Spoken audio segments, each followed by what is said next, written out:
Good afternoon, everybody. Hope you are all fine and safe. Now, today our agenda is to discuss the latest RTP. RTP of which subject, sir? Our accounting. So, you are going to observe the RTP of accounting. Of course, let me tell you, generally when we start with RTP, first they will give any amendments, etc. there. Let me make it clear. Whatever given here was already covered previously, sir. There are no extra amendments that were specifically applicable for this batch. Already we have discussed in the regular batches only. So, thereby specially no amendments, but the purpose of RTP is only revision. As you know, from every chapter we will get one question. Am I right or not? Almost from every chapter they will give one question. Now, we are going to use it, sir. Generally, you can expect some 10 to 20 marks in RTP. So, thereby not wise to leave RTP, sir. In fact, it is really like a revision to you only. So, if there are any good questions, good aspects, I would like to cover those also. Anyway, so how we are going to discuss this, sir? Now, I am not going to solve each and every question. I will read the question and I will highlight the important points and I will explain all the points. Of course, I will show you the entire solution. Whatever solution was there, the same RTP, I will simultaneously show you the solution also, but within the solution, I may not discuss each and every minute point. So, important points almost which are required for a good understanding of the question will be discussed. Now, anyway, let us start with the flow, sir. First, we will be starting with normal chapters, and in that, first, the chapter is financial statements, we do call it as, or here it is given as preparation of statement of P&L and balance sheet, our financial statements preparation. So, let me make a start here.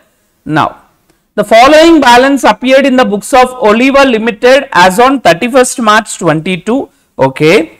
Then they have given some details, sir. Inventory details was given. This was opening stock. Okay. Purchases was given. Direct expenses was given, salaries and wages given, general expenses given. These are all some expenses, sir. Okay. Building, plant and machinery, furniture, motor vehicles was given. Now, first of all, these balances, are they original cost or WDV? This building, plant and machinery, furniture, motor vehicles, are they original cost or WDV? So, if they are original cost, you should get somewhere that provision for depreciation or accumulated depreciation. Anywhere within the trial balance is it available? So, here I think where trial balance is given. So, nowhere that provision for depreciation or accumulated depreciation is available, which indicates that all of these values are at which value, sir? Book value only, WDV only. Okay. There are some other assets like investments, debtors and cash at bank. Anyway, from here it is useful for balance sheet, sir. The first few aspects useful for P&L. The next, sales and interest, these two useful for our P&L. Then similarly, P&L account balance was there. So, this P&L account balance, is that opening balance or closing? Now, please understand, if it was closing, why they will give all these expenses and incomes? Now, current year P&L was not yet prepared, sir. Because if it was already closed by transferring to P&L, you will not have those balances only. Any nominal account will be closed by transferring to P&L, no? These accounts should have been zero if really current year P&L was prepared. So, thereby make it clear, this is which balance, sir? Opening balance. Share capital was given, okay. Secured loans, short term and long term was given, okay. 25,500, right. Fixed deposits also given. Unsecured, they are telling short term and long term creditors. Now, all this is for balance sheet information, sir. First two are for P&L. Okay. From the above balance and the following information, that means they have given some adjustments also. Prepare company's statement of P&L for the year ended 31st March 22 and company's balance sheet also as on that date. Okay, right. So, let me start giving you the treatment of these individual items, sir. Inventory on 31st March 22, raw material and finished good. This was closing stock related details. This was closing stock related details. Okay.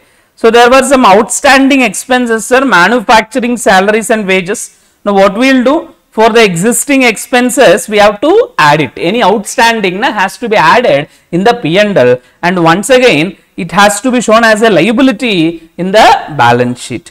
Similarly, interest accrued on securities, sir, it has to be added to the existing interest in P&L for P&L preparation. Once again, it has to be shown as a receivable in balance sheet. Okay. General charges prepaid, any prepaid, sir, if it is this opening prepaid or closing prepaid? A closing prepaid only, any closing prepaid has to be reduced, opening prepaid has to be added. So thereby this amount has to be reduced from the general charges given when we are preparing the P&L. Okay, right. Provide depreciation, they have given rates, sir, simply we apply the rate and find the depreciation and we record in the P&L. Current maturity of long-term loan. There was an amendment, sir, in the last batch with respect to this. Generally, current maturity of long-term borrowings used to be shown under other current liabilities because of the amendment in the last term. So, this was to be shown in short-term borrowings. Current maturity of long-term borrowings are to be shown as short-term borrowings. Okay, right. The taxation provision of 40% on net profit is to be considered. Frankly speaking, there is no big adjustment at all. Just you should know how to prepare the P&L balance sheet and that flow should be proper. So let me start. First we give some space for balance sheet, sir. Then maybe for P&L also we give the format and give some space. Revenue from operations, other income in expenses. We do have the format. First we will write relating to raw materials, cost of material consumed. Then for relating to finished goods, if there is any purchase, we will write purchase. If only opening and closing, we will write changes in inventories. Then any salaries and wages related employee benefit expenses. These are fixed format, sir. Hope you remember. So thereby we will give the format and wherever required we give the note numbers. And then because they have given clearly the tax aspect, sir. So we will write clearly profit before exceptional and extraordinary items, extraordinary items, you will get PBT. Once you reduce tax expense, you will get the profit or loss from continuing operations. This is the schedule 3 exact format. Hello, everybody. This is the schedule 3 exact format. Now, these wordings you will have full clarity in AS5, sir. In accounting standard 5, you will get full clarity. Just if you are there in only group 1, just remember the format, or else you might have already known about these things. So, from PBT, if you reduce tax, you will get the profit. Now, let me explain you each of the working notes, sir. First, let me start with, of course, notes to accounts. First, let me start with P&L related aspects, sir. Because if P&L is done, balance sheet is very simple only. So, in P&L, come to the credit aspects first, sir. Sales is an income or not? Yes. So, we will record it in revenue from operations. Clear? Next, interest given 3,900. Anyway, we have seen a receivable of 300. No. So, 3,900 plus 300, 4,200. As direct values are available, we have not written any notes to account. So, directly we have recorded. Now, expenses, sir. First, raw material related, we have to write cost of material consumed. How do we get opening plus purchase minus closing? Opening raw materials available, purchases also available, closing also available. That is what we apply in our work notes to accounts also. Opening raw material. So let me show you. Opening raw material, purchase and then closing. But with respect to finished goods, there are no purchases, sir. We are not doing trading. It's only manufacturing. So thereby, for finished goods, only change in inventory is possible. The change in inventory also we have written. Sir, the formula for change in inventory is opening minus closing.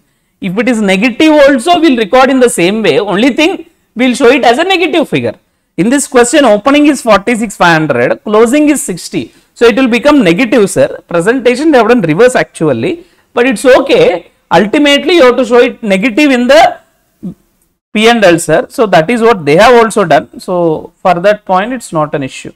So, 13,500 should be negative. So, cost of material consumed also understood. Next, salaries and wages, as I have discussed. So, we will take 40,200 plus that outstanding amount, sir. There are outstanding amounts, no?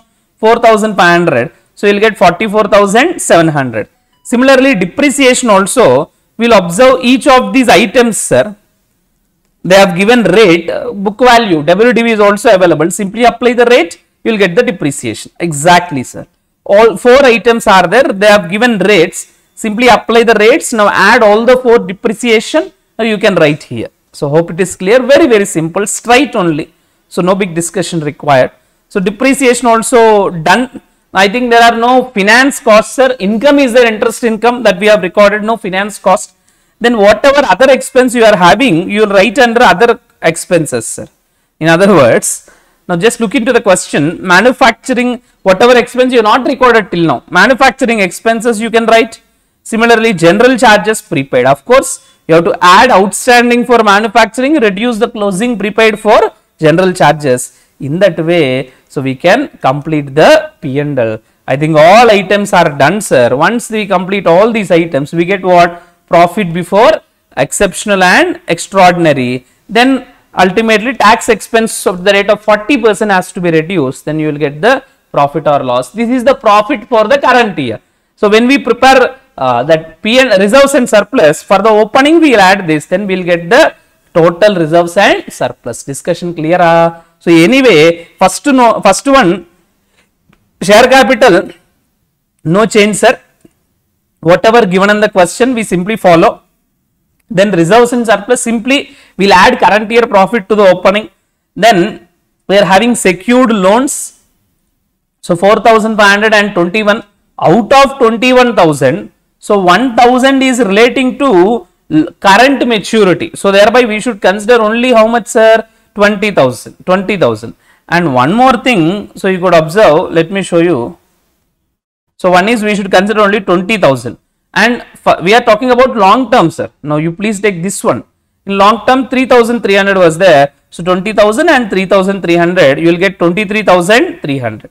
When I talk about short term, this 4,500 will be there. This 1,500 will be there. Similarly, previously we have said current maturities of long term borrowings. All these 3 will be another short term borrowings. Then as I have said, outstanding expenses was there, no? That will be shown as a other current liability. Whatever provision for a tax was there, we will record in short term provisions. I think other than this, the aspects are very, very simple. The basic format only. PPA we will show it with reduction. Investments will continue as it is, sir. Investments may be non-current or current. Inventories, we'll just simply write that closing value only. Closing was there, no? So we'll add both of them. 25,800 plus 60,000, 85,800.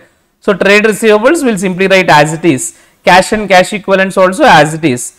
Short term other current assets means that receivable amount. Short term loans and advances, I think we have discussed. Right. General charges prepaid is there, no? So that we will record. So frankly speaking, not a difficult question at all, sir. But take some time. You have to be little careful when you are preparing the format. Okay, right. So just remember that P&L format and balance sheet format incorporate the principles. The basic level question only can be easily understood. So hope the discussion is clear. So we'll move to the next question. Question number 2. Managerial remuneration related question. The following information of X Limited, a non-investment company, was given. So before proceeding to the question, let me quickly tell you, sir, how do we compute effective capital?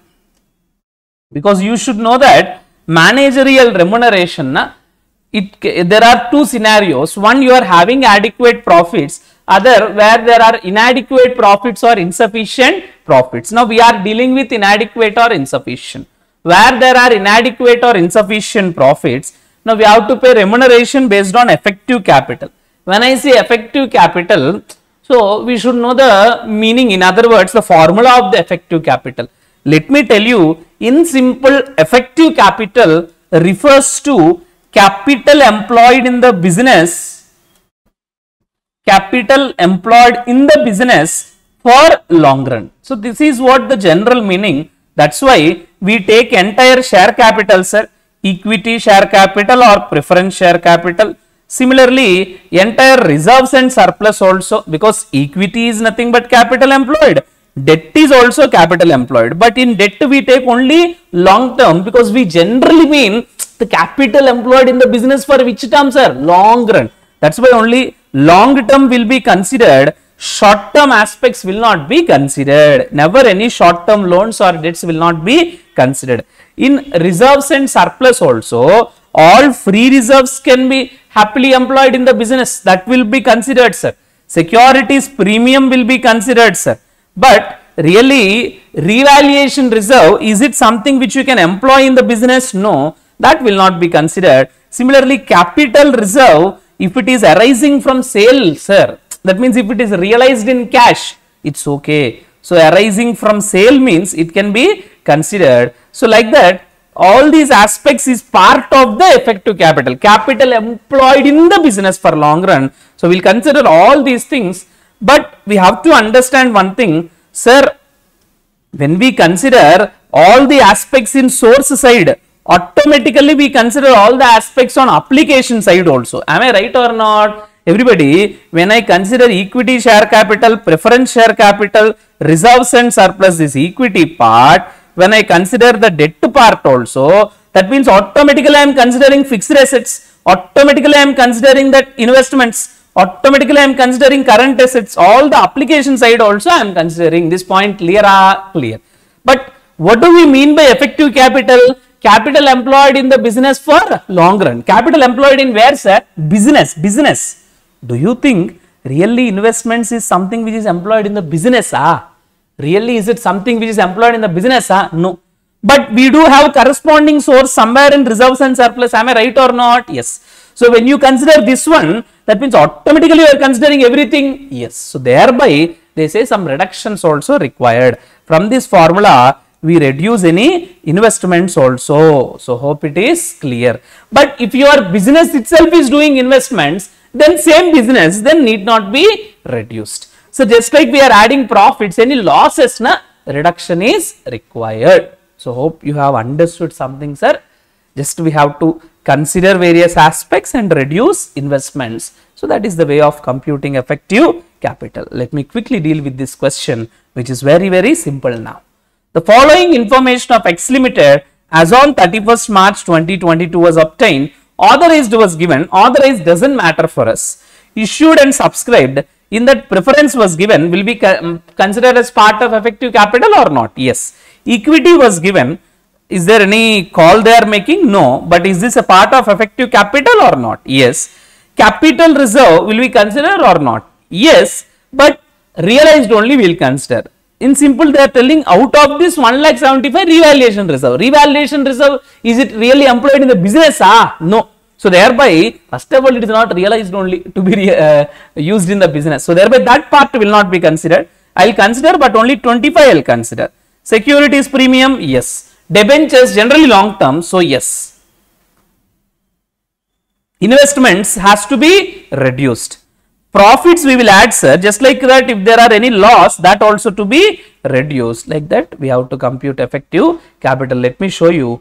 Paid up share capital, equity, preference and equity, capital reserve 25, securities premium we will consider, long term loan also we will consider.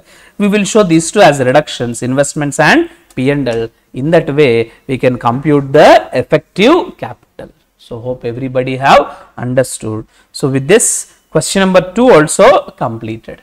Now, let me move to next question. Question number 3. The balance sheet of Max Limited for the year ending 31st March 22 and 31st March 21 were summarized as follows. Okay, they are given balance sheet for 2 years, sir. Whenever they give balance sheet for 2 years, usually it is the indirect method we follow, sir. Because we will not be given straight profit for the year, etc. They have to analyze, sir. Okay. So, different information was there. Opening and last year and current year information will be available. We have to analyze each of these things. Okay.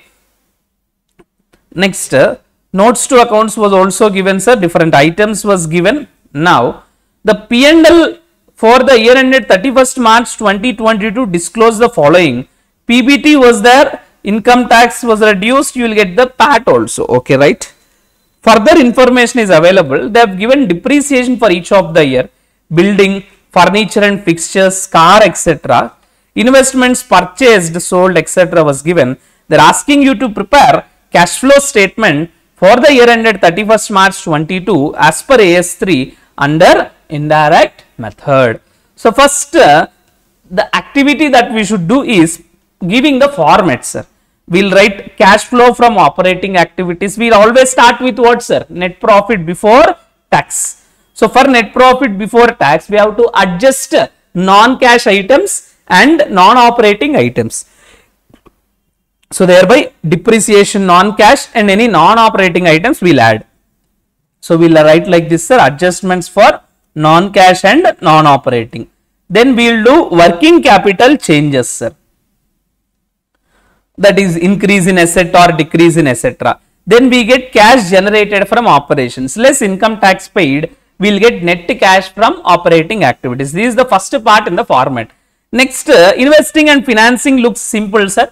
We'll just write various inflows and outflows in whatever order you want. Simply write down the net cash. If it is positive, we'll say net cash flow from. If it is negative, we'll say net cash used in. This is the basic format. Now, let us proceed to the solution, sir. Let me tell you one thing.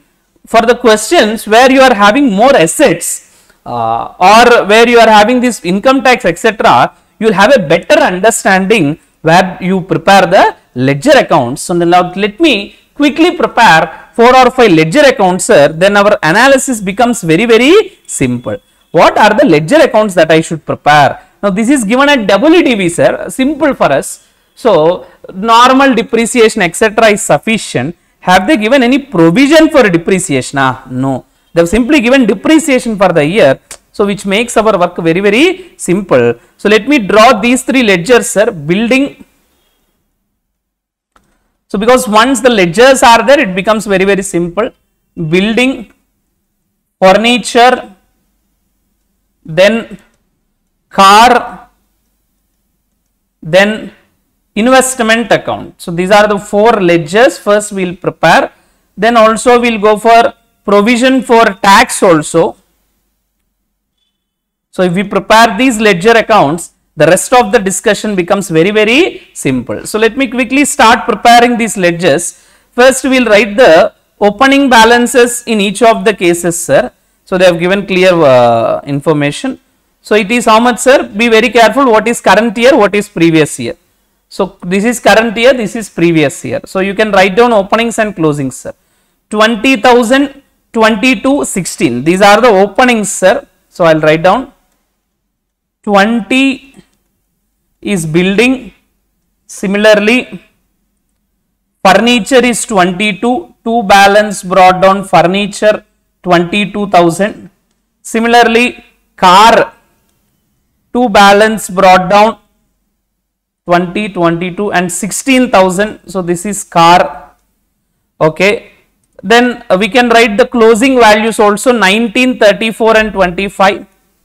Buy balance carried down 19,000. Then similarly 24,000 and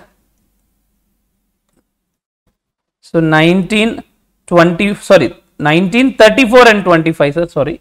So, this is 34 and this is 25. So, simply we have written openings and closings. Now, just write down the depreciations they have given for the year. So, which is 1,000 and 2,000 for building and furniture. Building they are telling 1,000 depreciation. Then for furniture they have given certain depreciation 2,000. So, by depreciation 2,000. Then maybe depreciation on cars for the year is 5,000. So, by depreciation 5,000. Sir, once you have recorded this, if the ledger is tallying, no other transaction. If the ledger is not tallying, there may be some purchase or sale. Generally, sales they will give in the question. Purchase, we have to assume. If at all balancing figure was there, purchase we can assume. Sale they will give in the question. The first building tallied or not? Yes. So, no more assumptions, over. Furniture, is that tallied?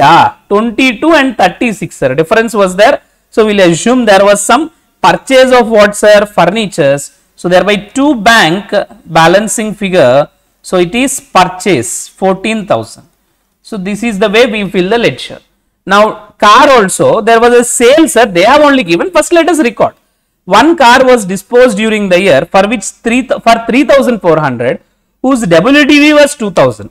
Cost was 2,000, that is WDV was 2,000, they have sold it for 3,400. What I can write? By bank 3,400 and you are having a profit, right? Is it loss or profit? Profit. So to P&L 1,400. So hope it is clear. So the cost is 2,000. So thereby in this way we will record. Now if it is tallied, na, it's okay, or else we feel that there was some purchase. So just make a total, sir. When it comes to furniture, we have already done here. So I think it is 33,400, 17,400 here. So once again there might be a purchase, sir. To bank balancing figure, you will be having another 16,000 as purchase. Now, once you are able to fill the ledger, sir, so you can easily go and implement the corresponding aspects in the cash flow. Let me show you how in the cash flow these aspects are missed. Anyway, instead of preparing ledgers in the format, they have given a table for finding this purchase. Hope you understood. Here we have got purchase as 16. Here we have got 14. Instead of preparing ledger, the same aspects they have done through some statement. Please observe that. That's all. Common only, sir. The same aspects will be replicated. What is there in the ledger? 34 plus 2 minus 22. That is what they have written here. Here also 25, 5, this 2, like that they are writing, sir. Same aspects will be there. Just please have a check. So anyway, we will incorporate at the corresponding place, sir. First come to building. What aspects will be there in cash flow? Being a non-cash activity, so this will be recorded as a non-cash activity 1000. This is one place, sir. Next come to furniture.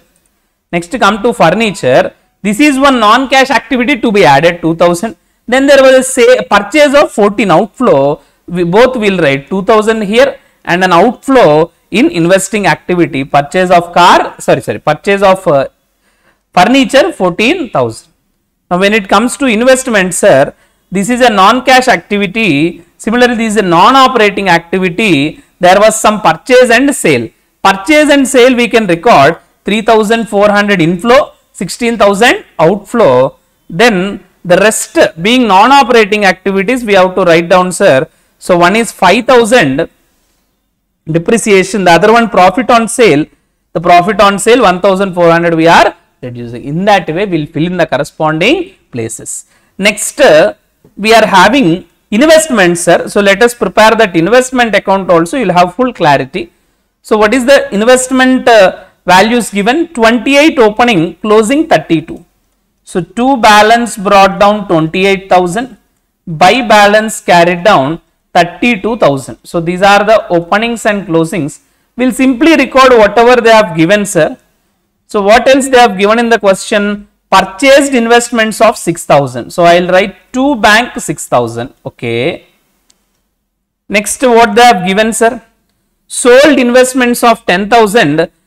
For 10,000, these investments cost only 2,000. That means huge profit there, no? So by bank 10,000. So in that you are having a profit of 8,000. So to P&L 8,000.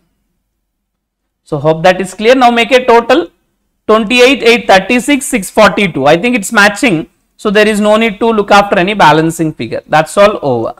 Now just look after where we should record in the cash flow. This is a non-operating income we have to reduce, and this we have to record in purchase and sale in the investing activities. So let me show you, sir.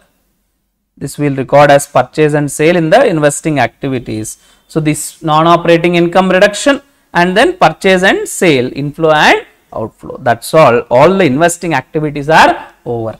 Sir, if you are good at preparing ledger accounts, cash flow statement, na Lilliput chapter, a very, very simple chapter.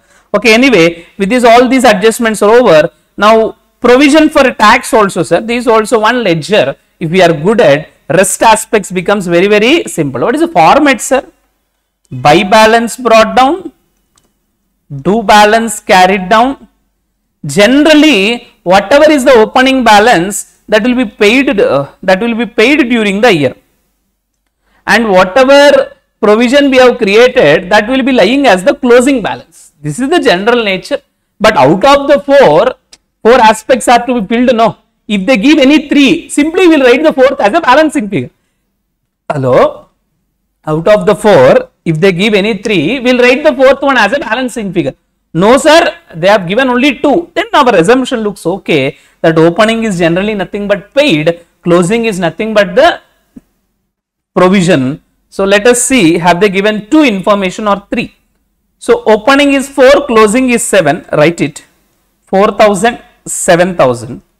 Now just look at these two, any information given, tax paid given in additional information, no. Any provision for a tax given, yes. This is provision for a tax only, no, yes. Of course the same amount 7,000. So automatically tax paid during the year will be, sorry, this will be 4,000. So after cash generated from operations, we will write as 4,000 is the tax paid. That's all. Once you are able to complete these things, sir, the rest of the activities becomes very, very simple. So hope it is clear. Rest you can please try, sir. Share capital, there was an increase, that you will write as increase issue of shares. The difference you will write 20,000. Reserves, the difference 1,000. I think you can have understood how we got it. P&L only. So in fact, if you want net profit before tax, that computation will be easy, sir, but anyway it is clearly available. So here you could observe how that 1,000 came. That is nothing but the profit after tax. So you can leave it, sir, not required for us. If we don't know PBT, for computation of PBT, we'll observe the difference and do some adjustments. Here PBT is available, so no need to consider that aspect. Next, rest of the items becomes simple, sir. Trade payables will just observe increase, that's all. Short term provisions, taxation we have already seen. PPE already done. Investments over. Inventory you will simply observe increase or decrease as a working capital change. Trade receivable also in the same way. Cash and bank anyway will be there in the format, sir. We will add opening, then we will get the closing cash and cash equivalents. I think overall there is a negative value of 5,000. Now if you add the opening, you will get the closing. That's all, sir. So once you are good at that ledger accounts preparation, this chapter becomes very, very simple. Easy question only given, sir. Just that ledger accounts you have to be little bit careful. Instead of preparing ledgers, it's okay even if you prepare statement like this as given in the ICAI. Everybody discussion clear? So hope you have understood, sir. Next. So with this question number 3 over, now let me move to question number 4. Profit or loss prior to incorporation. The promoters of Shiva Limited took over on behalf of the company a running business with effect from 1st April 2021. The company got incorporated on 1st August 2021.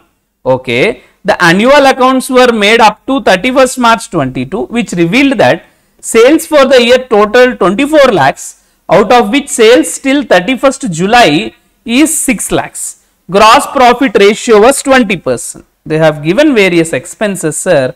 So they are asking you to simply apportion the profits. First, time ratio and sales ratio important, sir. Now what is the time ratio? You have to observe what is the date of incorporation and then what is the date of acquisition. Date of acquisition is 1st April. Incorporation is 1st August. How much period was there? April, May, June, July. 4 months was there. Balance is how many months? 8 months. So thereby 1:2 is the time ratio. Then sales they have given, sir, 24 lakhs. 6 lakhs was there till 31st July. So automatically how much will be there after 31st July? 18 lakhs. So thereby 6:18, 1:3. So you could observe time ratio is 1:2 and sales ratio is 1:3. So once you know this, then rest whatever expenses were there, we apportion, sir. Salaries we apportion in which ratio? Time ratio. Rent rates and taxes, time ratio.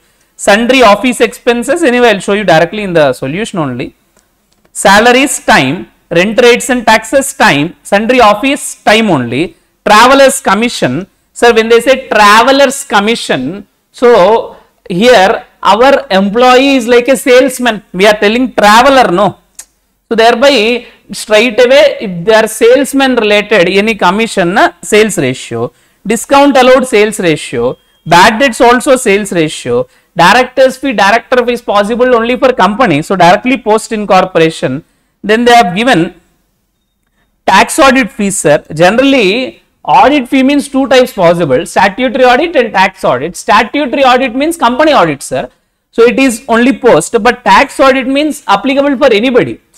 More the turnover, more the risk for a chartered accountant.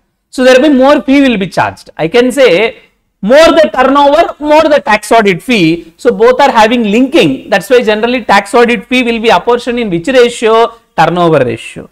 So thereby simply in sales ratio, tax audit fee. Simple logic, sir. More the turnover, more the risk to our chartered accountants. Okay, right.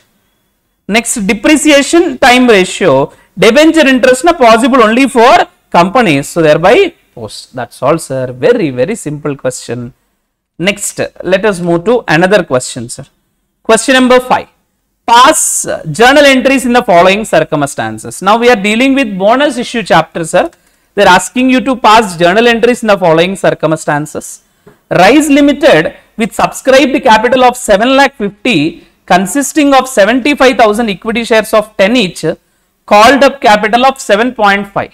A bonus of 1,87,500 declared out of general reserve to make it fully paid. Sir, you should know that generally bonus are of two types, sir.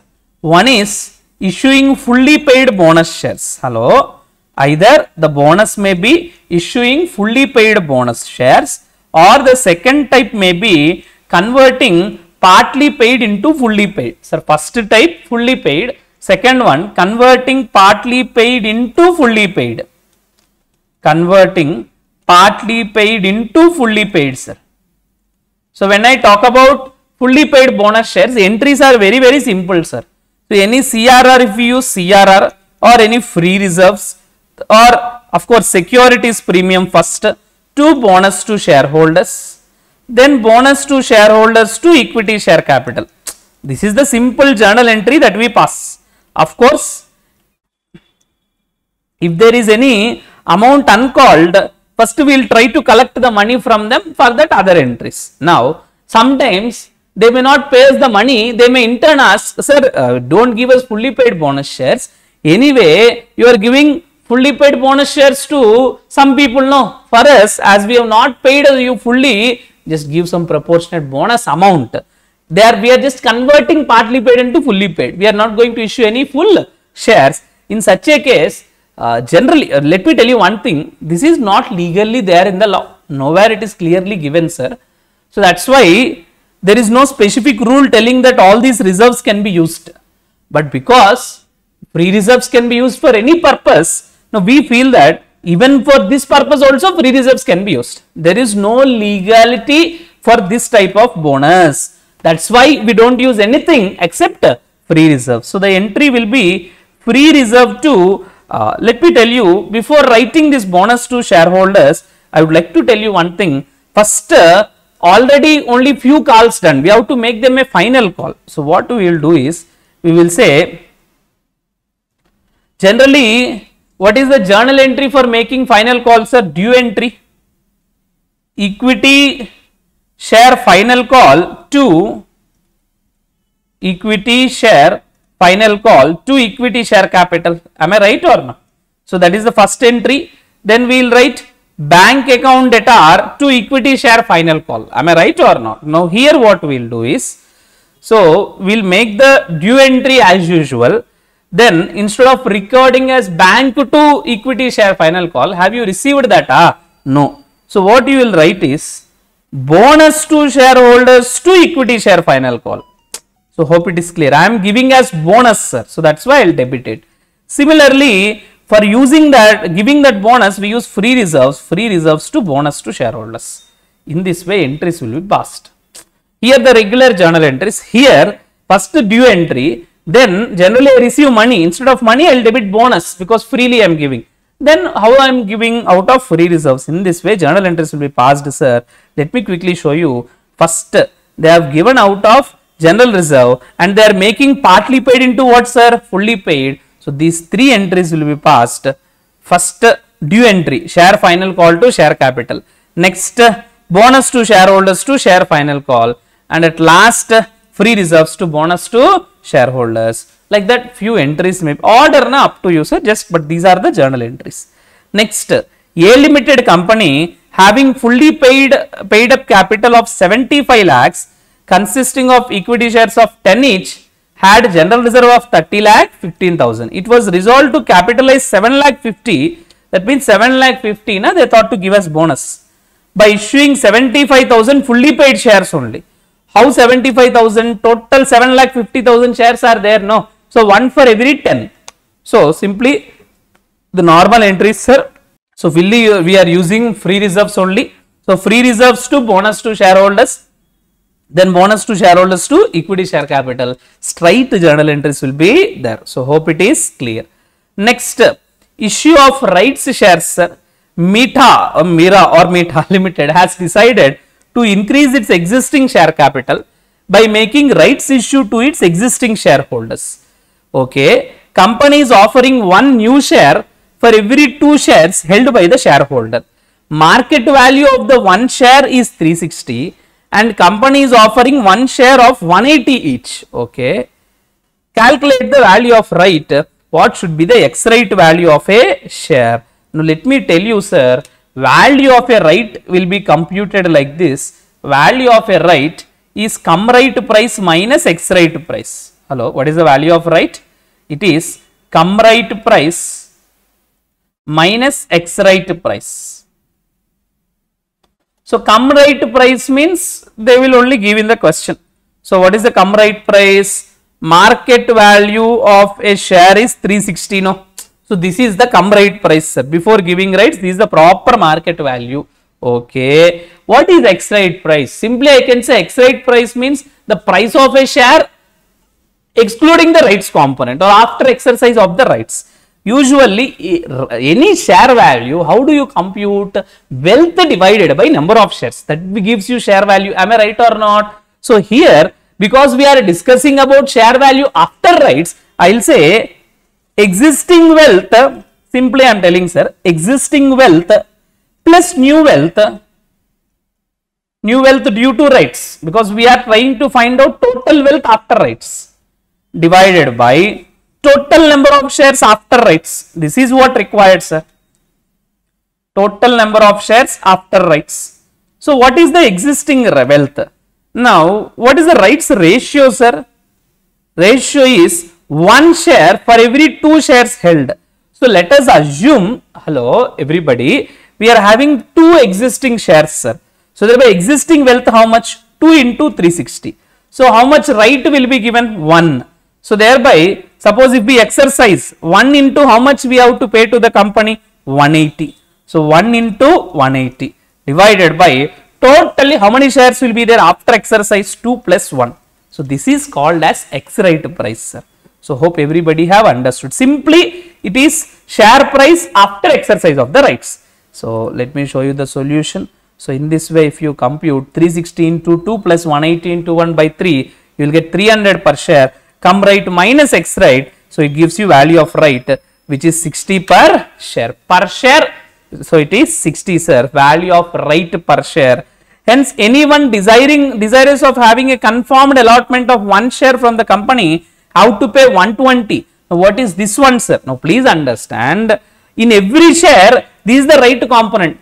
Now, when do you get 1 right share? Only if you purchase 2 rights relating to the shareholders. Now, please understand, sir, in other words, if you have 2 existing shareholders, only if 2 rights are sold to you, 2 shares are there, sir, this is the right component in 1 share. Now, only when 2 shares are purchased, no, you will get 1 right. So, for that, you have to pay right component for 2 shares. Now, please understand. So, thereby 2 into 60, in every share, this is the right component.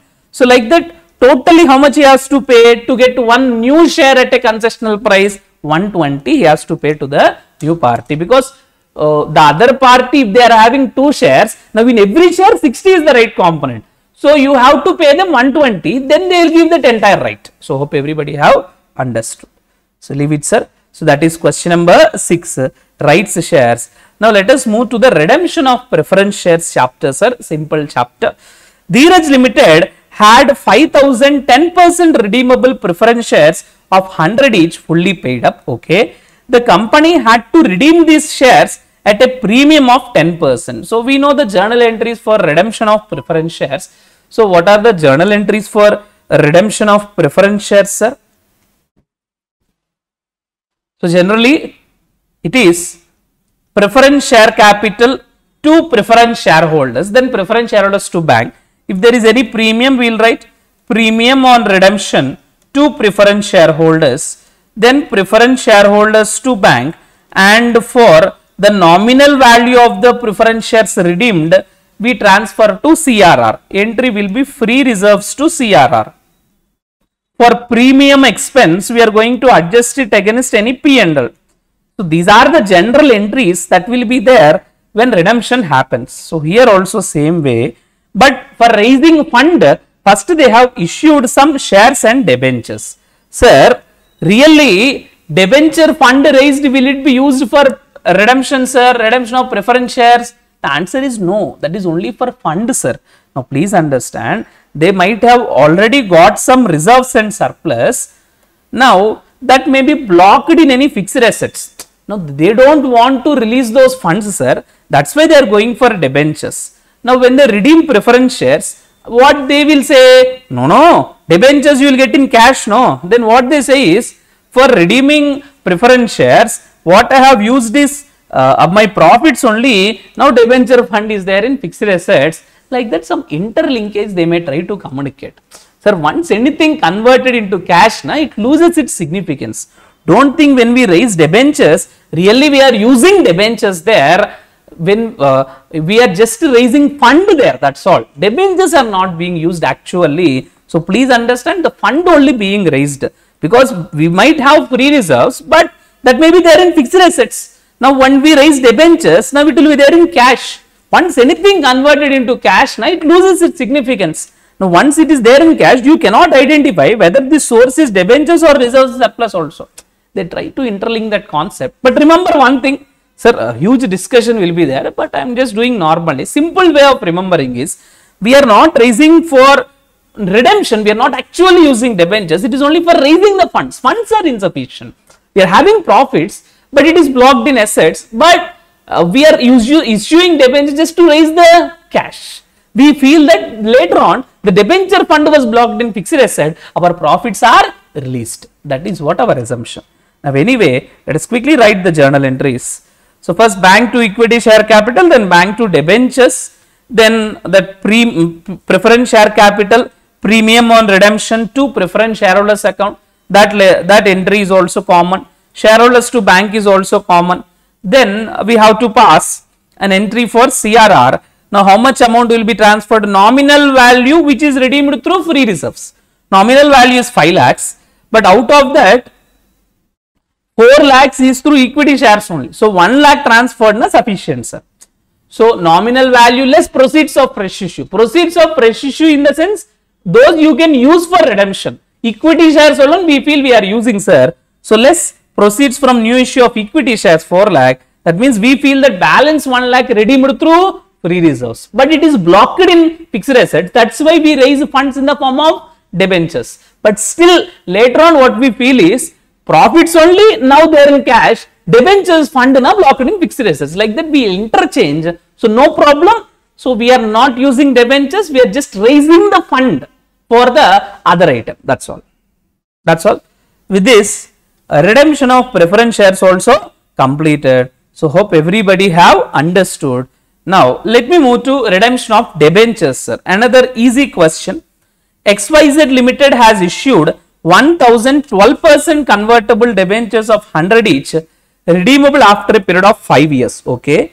According to the terms and conditions of the issue, these debentures were redeemable at a premium of 5%. Okay. So 1000 into 100, sir, 1 lakh, redeemable at 5% premium, 5000. The debentures also had an option at the time of redemption to convert 20% of their holdings into equity shares of 10 each at a price of 20 per share and balance in cash. Okay, they are given an option, sir. Okay, debenture holders amounting rupees 20,000 opted to get their debentures converted into equity shares. Okay, the rest you are required to calculate the number of shares issued and cash paid for redemption of rupees 20,000 debenture holders.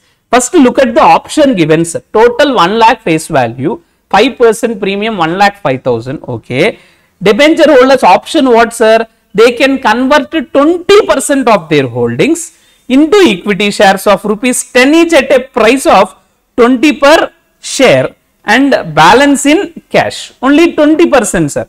20% like this they can convert, 80% has to be paid in cash.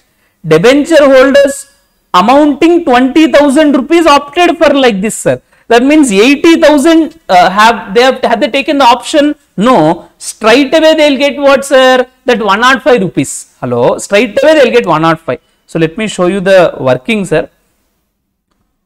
Total debenture holders opting for this conversion is 200 because 20,000 by 100, 200.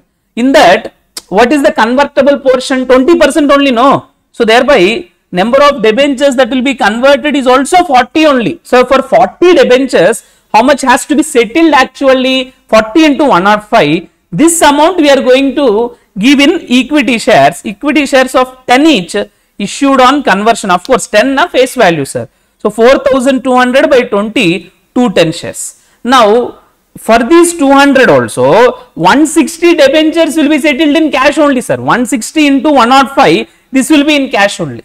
So, hope you have understood. For 40 into 105 in terms of shares divided by 20, for 160 into 105 cash only. Anyway, for the rest of the debenture holders, straight away we will continue. Now, please observe carefully.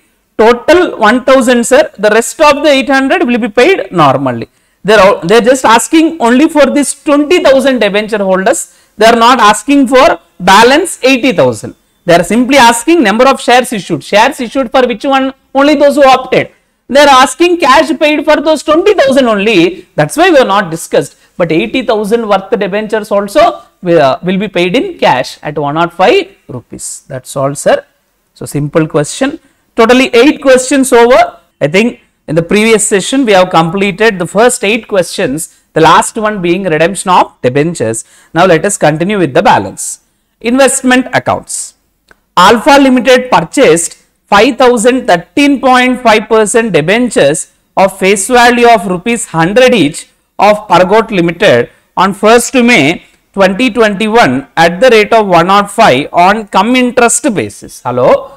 Alpha Limited has purchased how many debentures? 5,000 on 1st May at the rate of 105 on cum interest. Regular way, sir, we will prepare the format, date, particulars, nominal value, face value, that is interest and amount.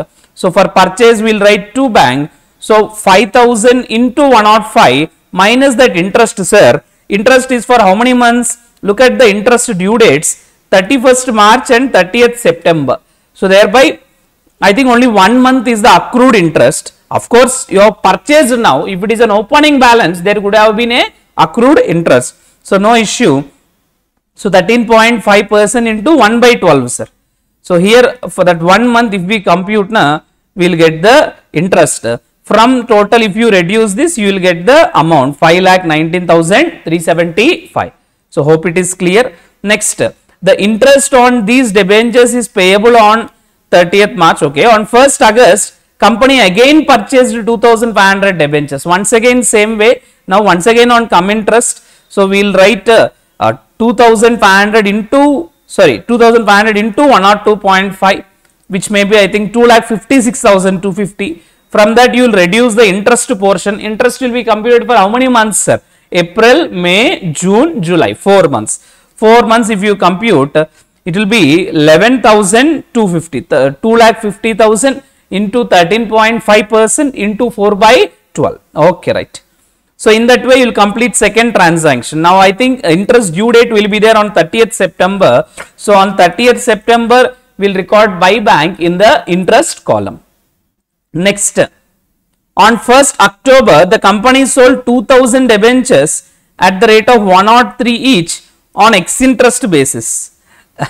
One thing let me tell you, sir, frankly speaking, they need not give whether it is ex interest or cum interest. Why, sir? Already interest was paid till yesterday only, because the last interest due date is 30th September. So not required. So thereby, even if you write like they say ex interest, but still it will be nil only in the interest column, because we know whether it is cum interest or ex interest, interest receipt and payment is common, but here not required. Why, sir? Yesterday only interest was received. There was no more interest receivable or payable. So please keep that point in mind. Okay, right, sir.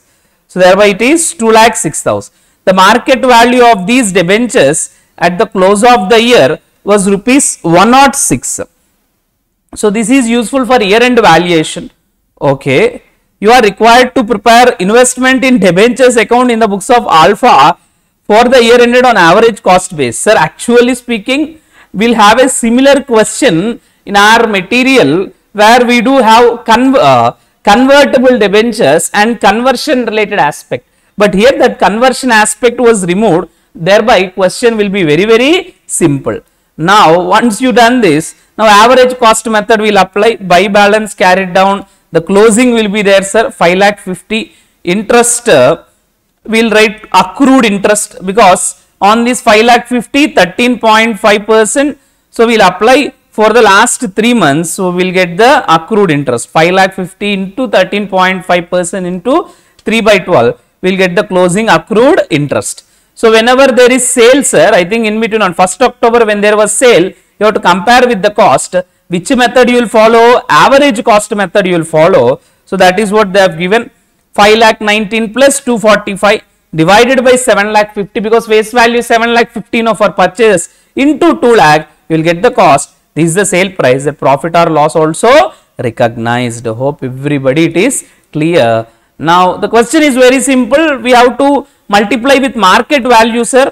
I think it is 106, 5,50,000 into 106 we will multiply, and we will observe which is lower, sir. So I think the cost only is lower, hence they are carry forward at cost. If you want, you can compute 5,50,000 into 1,06,000. It will be far higher than 5,60,542. A regular common question, sir. Actually, this question contains convertible debentures and conversion aspects. Almost with the same numbers, there was a question, sir. Anyway, it's okay. Now in the exam, they have made it simple by removing that conversion aspect in the RTP, sorry. Right. Now let me go to the next question, sir. Insurance claim for loss of stock. On 27th July 2022, a fire occurred in the godown of Messrs. Vijay Exports and most of the stocks were destroyed. However, goods costing 5,000 could be salvaged. So that is the salvage value. From the salvaged accounting records, the following information is available. Opening stock is there, sir.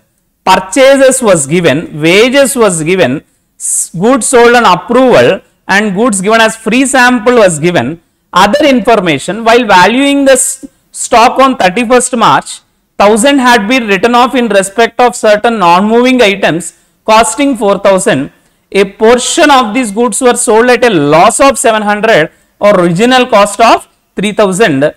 The remainder of these stocks is now estimated to be worth original cost. Now past records shows the normal GP rate is how much? 20%. Company had taken the fire insurance policy of 55,000 with average clause. Now this is considered as sum insured. Compute the amount of claim of stock destroyed by fire to be lodged to the insurance company. Also prepare memorandum trading account for the period for both normal and abnormal items. So let me give you one clarity, sir. Generally, how do we find, hello everybody, how do we find the claim amount actually, sir? Claim amount, 3 steps will be there mainly. One is, first you have to prepare memorandum trading account and find stock as on the date of fire. Hello, what you have to do? You have to prepare memorandum trading account and find stock as on the date of fire. Once you have done it, now you should find actual loss suffered. Now how do you compute actual loss suffered, sir? Now actual loss suffered is very simple.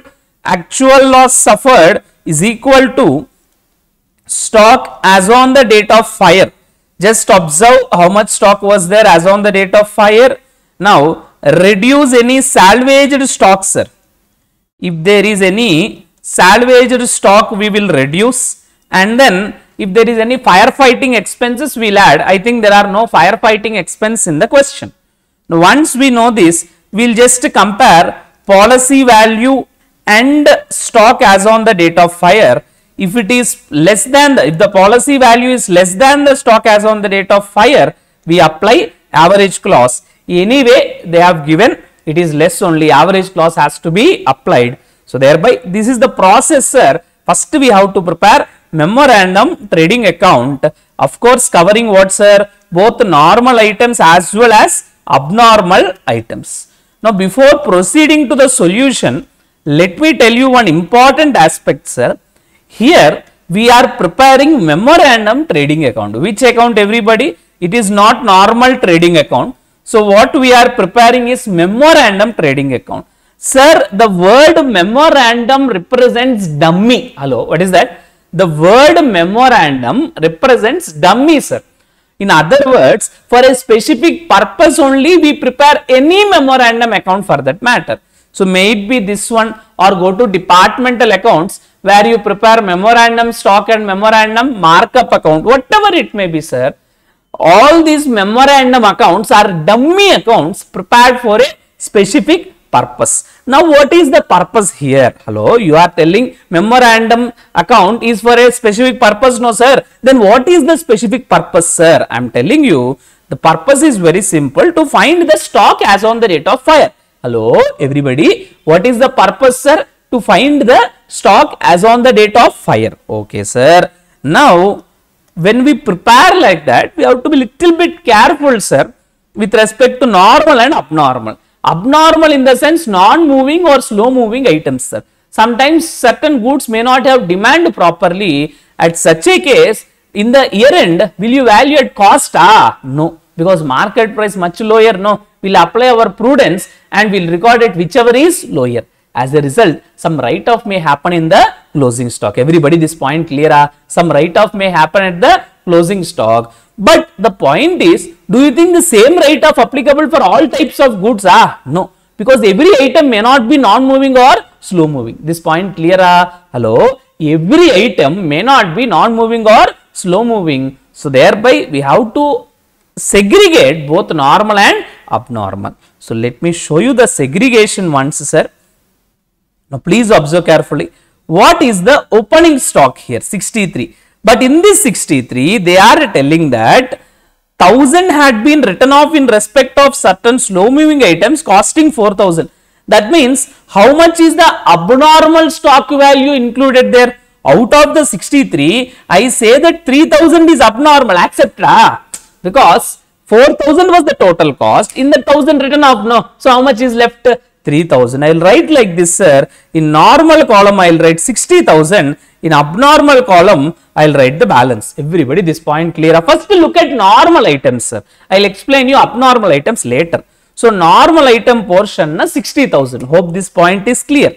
Next, purchases, we write normally 2,92,000 minus 10,000, because 10,000 to be capitalized, sir.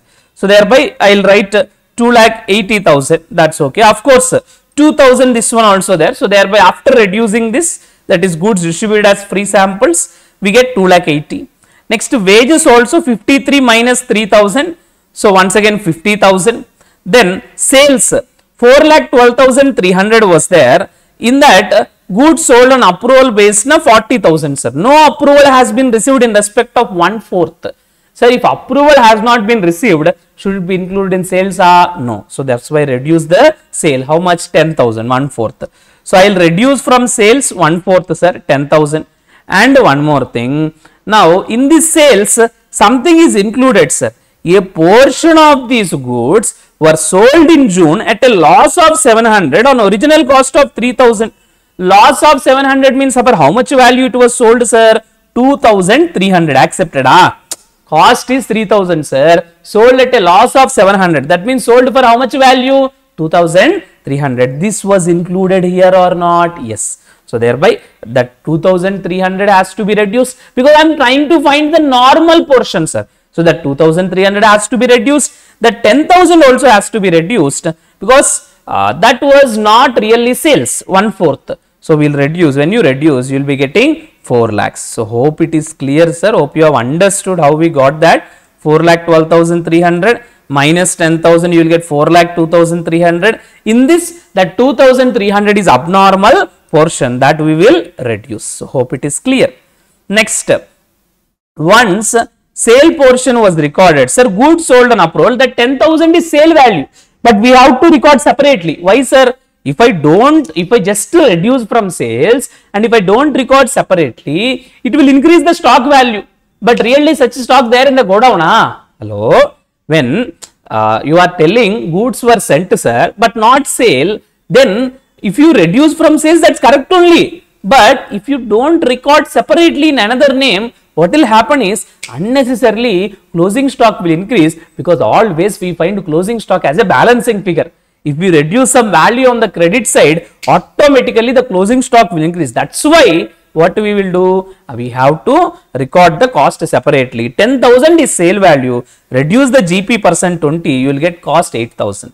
In that way, if you record, and anyway GP percentage they have given 20%, please apply 80,000. Once you record all these things, you will get closing stock normal items portion. I am talking about which portion, sir? Normal items portion. I don't want about abnormal for the time being. First I have prepared for normal. Hope this point is clear, everybody. Sir, first make opening stock only normal. In other words, exclude abnormal portion. Even closing stock also, sales also make it only normal. In other words, abnormal portion has to be eliminated. So that point should be there. That's all. Now, what about these abnormal items, sir? Now let me tell you, sir, without preparing abnormal items column also, we can easily find the total stock. Sir, what you are telling? Because I know now normal item stock, no. Without thinking, without preparing a column called abnormal, easily I can compute. Sir, how you will compute? Very simple. What they are telling, 3,000 worth original cost items sold, no. Now, how much worth original cost items left there, sir? 1,000. Everybody, right or not? The remainder of the goods, na. How they are estimated today? Worth original cost. That means you can say the closing of that abnormal items 1,000 accepted. Once you know this, then straight away you will get 63, sir. Rest of the things is only for presentation. If you know closing stock, that is sufficient. Because for us, what is required, sir? The total stock only, no, 63. Once I know that, I will reduce salvage, I will get the loss amount, then apply the average clause, 58 into policy value divided by stock as on the rate of fire. In that way, we will easily get, sir.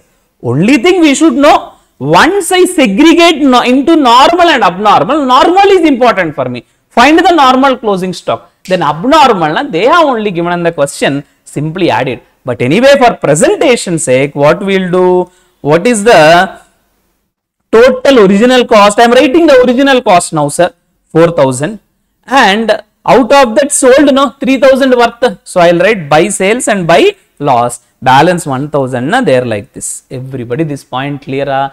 But let me tell you one thing, sir. Sir, I think with respect to this 4,000 worth items, already 1,000 written off in the last year only. Am I right or not? But please understand, now when we record opening balance as 4,000, sir, are we changing the last year financials? Absolutely no. Because already 1,000 written off in the last year, no. Are we changing anything of the last year? No, sir. In fact, what you are recording here is only dummy. Keep it in mind. Whatever you record here are not proper journal entries, sir. These are not original recordings. This is only dummy recordings. Everybody, this point clear? So this is only what, sir? Dummy recording. So absolutely not required, sir. So don't analyze more. Dummy na, for your purpose only. No hard and fast rules. Just ensure that your ultimate purpose is solved. To make my ultimate closing stock value simple, I have opened once again with 4,000 only. Frankly speaking, already 1,000 written off, opening should be 3,000 only. And this year you cannot record like this because already loss record in the last year. So this is not real accounting treatment. I am not doing accounting treatment here. I am just doing something. Memorandum account itself is dummy. I am just doing it for computing the stock value as on the date of fire. So hope this point is clear. With this question was completed, right? So let me move to the next question, sir. Hire purchase question. Lena Transport Limited purchased from Ethnic Motors 4 tempos costing 2,75,000 each on the hire purchase system on 1/1/20. Okay. Payment was to be made 2 lakhs down and the balance in 3 equal annual installments payable on 31st December 2020, 31st December 2021 and 31st December 2022 together with interest at the rate of 12% per annum. Okay. Lena Transport Limited charged depreciation at the rate of 10% on diminishing balance. So this is the hire purchaser, sir. It paid the installment due at the end of first year but could not pay second year installment. As a result, what happened? Ethnic Motors decided to take over 2 tempos and to leave the other 2 tempos with the purchaser, adjusting the value of 2 tempos against the amount due on 31st December. The tempos taken over were valued on the basis of 15% depreciation. Show the necessary accounts in the books for the year 2020, 2021 and 2022. So 3 years they are asking, sir. Assuming the balance was paid to Ethnic Motors on 31st December 2022. So this is a case of partial repossession. In the case of hire purchase, now I think there is a case of 2 types of repossessions. One is complete repossession, the other one is partial repossession. Now here we are dealing with which repossession? Partial repossession. Now anyway, they are asking you to show necessary accounts in the books of hire purchase. Generally, the necessary accounts will be hire vendor account and asset account. Hello, what will be the necessary accounts? One is hire vendor account, the other one is the asset account. So let me show you both the accounts, sir. One the asset account, that is tempo related account, then the other one the the asset account, sir, the other one nothing but the hire purchaser account. 2 accounts will maintain. First let me start with the asset. Asset will be very simple until the time of repossession. Simply write down purchase, of course on hire purchase basis, and then depreciation at the rate of 10%. I think they have said 10% is the rate of depreciation. Now this 15% is for valuation, that too for vendor, not for purchaser. So there will be 10% to Ethnic Motor at the time of purchase, because not paid money, no, payable, that's why to vendor. Then by depreciation 10% you will get closing balance. This will become opening balance. Once again depreciation. Now what they are telling, they are valuing at particular value, no. So find out the valuation done by what, sir? Vendor. Now if you observe the valuation done by vendor, 2,75,000 into 2, this is 5,50,000, no. So reduce depreciation for 2 years. In other words, the value of the tempos will be 4,45,000. Sorry, this is done at 10%. This means this represents the value of the 2 tempos left with the buyer, because buyer will apply 10%, by seller will apply 15%, sir. So let me apply 15% rate. If you observe like that, the value of the assets is 3,97,375. Sir, understood, sir. This is the valuation done by vendor. This much amount will be settled, but actually book value how much? This one. So loss will be there or not? Yes. So valuation is done little less. So we will record this one. So to the corresponding book value, we will record the loss. Anyway, this one also 4,45,000, this one also 4,45,000. Why, sir? Both are 2 tempos only, same cost. So thereby, in that way, we will record even in vendor account also. First year we will write by tempos, then interest also. Any down payment na 2 bank, year end installment 2 bank, closing balance will record. Second year also by balance brought down, interest common, 2 tempos will record this one, sir. The partial one. Now no more payment done, no. So automatically closing balance will be there. In the third year, along with the interest settled at the year end. That is what they are telling. In the third year, along with the interest settled at the year end. So that's why 2 bank recorded at the year end. When it comes to asset also, once 2 years are completed, in the third year, we will write the opening balance and then simply the depreciation rate 10% will get the closing balance. A very simple question, sir. Only thing you should know, whenever there is partial repossession and asset is taken over, we'll write by vendor. At the vendor valuation, the difference will charge to P&L, because that's a loss in valuation. So when he is valuing, though the book value is 4,45,500, he has just valued at 3,97,375, thus booking some loss. So hope it is clear. Okay, right. With this, question number 11 also over. So now let me move to question number 12, which is based on departmental accounts. Messrs. Bombay Cotton has two departments, Y and Z. The following information is provided for the year ended 31st March 2022. Okay. Particulars department Y and Z, opening stock 60 and 40 was given, purchases given, wages given, sales given, closing stock given. I think we can prepare trading account happily and find the GP. Okay. Other expenses are given, salaries, rent, advertisement, general expense, depreciation. All the expenses are to be allocated between departments in the ratio of GP. Then very simple, because once we find GP with these facts, we will allocate on that basis. Now they are giving some more facts, sir. Now comes the real issue. Department Y sells goods to Z at a profit of 25% on sales. Z to Y at a profit of 28% on cost. Y to Z is there, Z to Y is there. Unrealized profit computations may be there. Each departmental manager, now what are the departments? Yes, two departments. Each departmental manager is entitled to 10% commission on net profit subject to unrealized profit. Okay.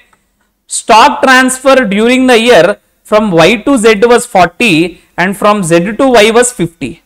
Closing stock include transfer from Y to Z 12,000 and from Z to Y 21,200. Opening stocks do not include any transfer. Sir, here main thing is we have to find the proper departmental manager's commission, sir. Once we find it, then we can automatically prepare the P&L. They are telling it should be on net profit after adjusting unrealized profit. First we will find the net profit. Then we will eliminate the unrealized profit, then we will apply commission, then we get the finalized net profit. Shall we do it? Yes. So let me show you, sir. First we prepare departmental trading account, sir. Departmental trading and P&L account in the books of Bombay Cotton. We will exactly copy paste these values, whatever given, 60, 120, 70, 50,000. This 50 is transfer, sir. They are telling stock transferred was there. Now we will write these three, sir. Then sales and closing stock also will record 3,10,000, 23,700. Now they have said some transfer, no, 50,000 worth stock transferred from Y to Z, like that they have said. That is what we are recording. 50,000 stock transferred from 40,000 from Y to Z. So thereby in Y we will write by 40,000, here 240. Then similarly here also 50,000, by transfer 50 to transfer 50. That stock whatever said was recorded. Now we can automatically get what, sir? GP 74 and 46. Everybody this point clear? Now just finding GP not sufficient. We have to find the GP rate. Now let me show you the GP rate computation also, sir. So because unless we find a proper GP rate, it cannot be computed. So anyway, they have just divided directly in the ratio only, sir, because expenses is to be allocated in some this one, no? So that is what they have done. Anyway, I think they have given directly the percentage, sir. You need not compute, because GP percentage is required either for elimination of unrealized profit or for allocation. They are allocating directly based on numbers, and for unrealized profit they have said specifically. Because please understand, do you think sale to the other department will happen exactly at the same margin with outsiders? No, you cannot expect. So that's why they have given specifically the profit margin involved when goods sold from Y to Z and from Z to Y. So there is no discussion, no requirement of finding GP percentage here. When it is required, maybe if not given, and then when we have to use this GP percentage for computing stock reserve. Here such a requirement not there. We will allocate all the expenses simply in this ratio 37:23. Now then we will get the net profit. This is before giving managerial remuneration. Now what we will do? We will give the managerial remuneration. For that we have to eliminate unrealized profit. How do we eliminate unrealized profit? So look at the stock existing in first Z department. Closing stock includes transfer from Y to Z 12,000. So thereby in Z department how much was there? 12,000. So 12,000 into Y's profit percentage, sir, 25%. 12,000 is cost for other department. It is selling price for Y. Are you understanding? 12,000 is selling price for Y, sir, cost price for Z. So thereby 12,000 into 25%. So that gives you the unrealized profit for Z department closing stock. The closing stock included in department Z. Similarly, in Y also certain value was there. In Y department 21,200. Who have transferred Z? So look at the profit percentage of Z. It is 28% on cost. Assume cost as 100. Profit will be 28. Selling price will be 128. Now this 21,200, 128, 100. Sir, when one have transferred to other at price, that is selling price for Z. Cost price for Y. So it is selling price only now for Z. So simply apply, take it as 128. So 21,200 divided by 128 into 28 gives you that unrealized profit. 21,200 into 28 gives you unrealized profit. So this unrealized profit only to be reduced. I will reduce it and find the profit. On this only I have to apply 10% commission. Everybody clear? So once I apply the commission like that, then you will get the proper net profit. Anyway, so we will reduce the unrealized profit. We will also reduce commission. Then we will get the net profit. That's all, sir. A simple question. Only thing you should know is you have to consider that unrealized profit. Wherever unrealized profit was there, that has to be eliminated. And after reducing unrealized profit only, here we are computing the commission amount. So that point has to be kept in mind. Okay, right.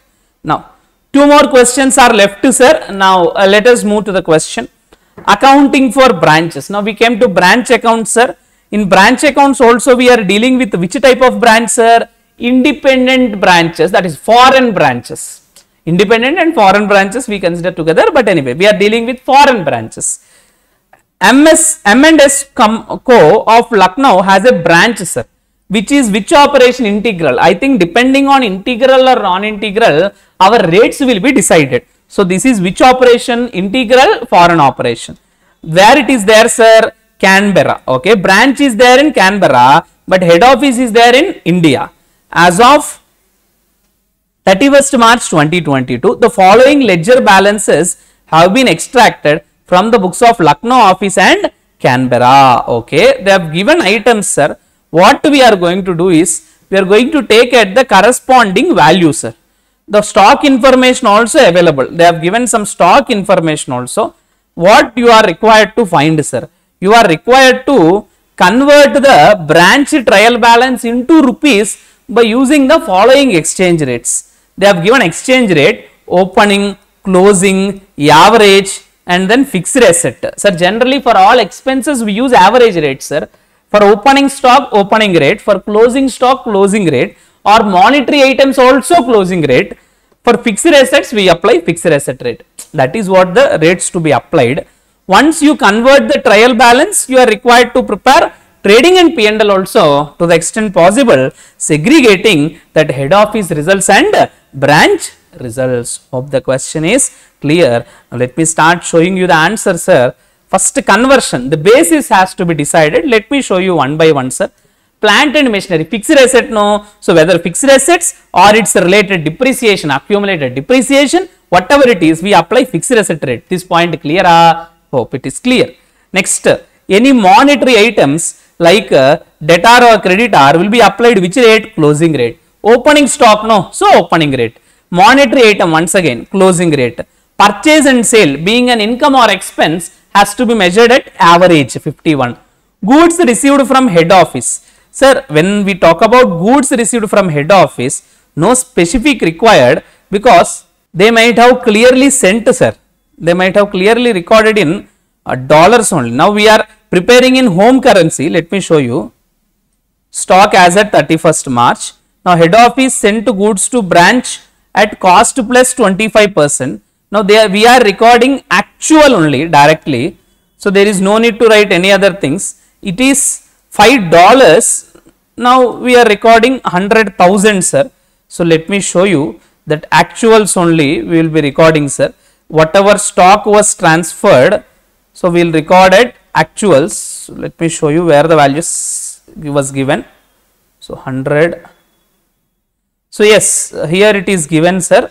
Goods sent to branch. It is given in which currency, sir? 1000, home currency only. So there will be no need to once again convert, sir. If anything is there in dollars, that only you need to convert, no. If it is already there in Indian rupees, you need to convert, no, not required. That's why those items which are relating to branch only we are converting, sir. Of course, they are in foreign currency. This one need not be converted. Of course, being an interbranch transaction has to be recorded, but conversion not required. Directly I am recording at 100. Then wages and salaries, average rate, rent, average rate, office expenses, average rate, commission receipts, average rate, head office current. These are balances, sir, interbalances. Once again, interbalances you need not find separately, that will be available, sir. So you could observe any balance which is there. So Canberra account like that given, sorry, stock, these are stock balance. Yes, here it is given, sir. Branch or head office current account. So it is given directly at 120. So you need not do anything, directly they have given in home currency only.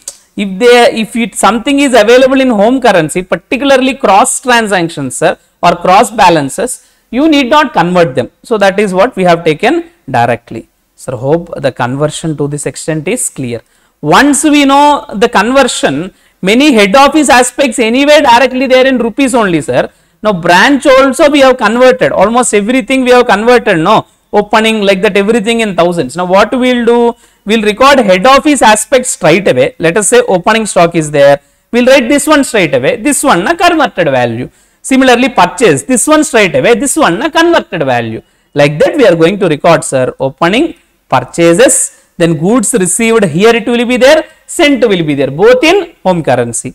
Wages and salaries here and here, sales here and here, closing stock here and here.